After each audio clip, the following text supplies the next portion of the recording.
뉴스바우 등호 현주기자, 세상소리 뉴스 등호 보이스 오브 월드, 박정아 국민의힘 수석대변인은 28일 열린 제3차 고위당정협의회 논의 결정사항을 발표했다.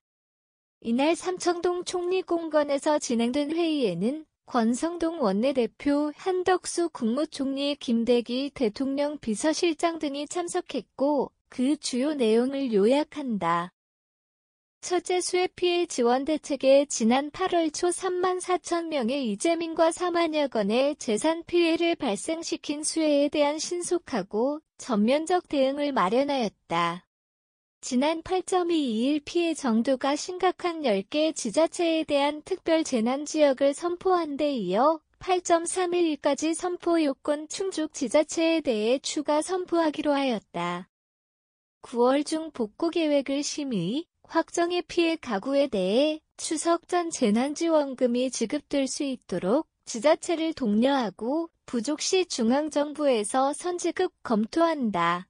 소상공인 지자체 재난지원금 주택 침수 피해에 국비 최대 400만 원 지급과 23년도 소상공인 풍수해보험 예산도 금년 대비 40% 이상 대폭 증액 추진한다. 둘째, 8.11일 발표한 추석 민생대책에 차질 없는 이행에 만전을 기하기로 한다. 최대 23만 톤의 성수품 공급과 650억 원 규모의 할인 쿠폰 지원 조치한다. 배추, 사과, 계란, 고등어 등 20대 성수품 가격을 1년 전 수준에 근접하도록 농축수산물 할인 쿠폰은 20에서 30%의 할인율로 1인당 최대 4만 원 혜택을 제공한다. 고속도로 휴게소 등의 2,000명의 방역 지원 인력을 추가로 배치하고 경기 안성휴게소 등 4개 휴게소에서는 무료 PCR 검사를 모든 국민에게 확대 시행한다. 고속버스 운행량을 23% 증편하고 혼잡 구간 임시 갓길차로 운영 서울, 수도권 대중교통 2시간 연장 운행 등 연휴 수송 능력도 최대로 확보하기로 한다. 추석 연휴 기간 고속도로 통행료는 추석 연휴 전 기간 면제하는 방안을 당에서 적극 요청하였고 국토교통부 등에서 적극 검토하기로 하였다. 이와 함께 추석 연휴 3일간 현대, 기아, 한국GM, 르노, 쌍용 5개 자동차 제작사의 2,100여 개 서비스 센터에서 무상점검 서비스도 제공될 예정이다.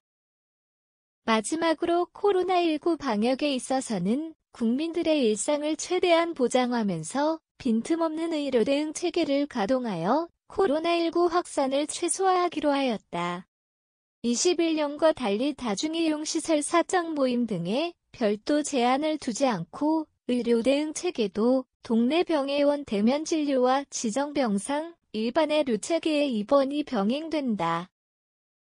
연휴 기간에도 300명계소 이상의 원스톱 진료기관을 운영하고 의료상담센터도 평시 대비 80% 이상인 145개소를 운영할 계획이다.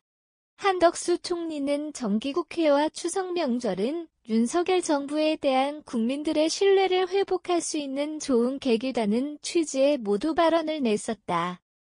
이어 권성동 원내대표는 필요한 민생대책에는 지원을 아끼지 않고 건전재정을 지키기 위한 노력을 소홀히 하지 않겠다고 공식 보도자료를 냈다.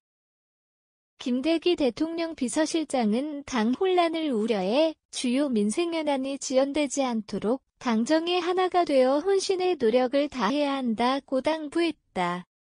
현주 기자 사코파워@아웃룩, 캄루즈바우.com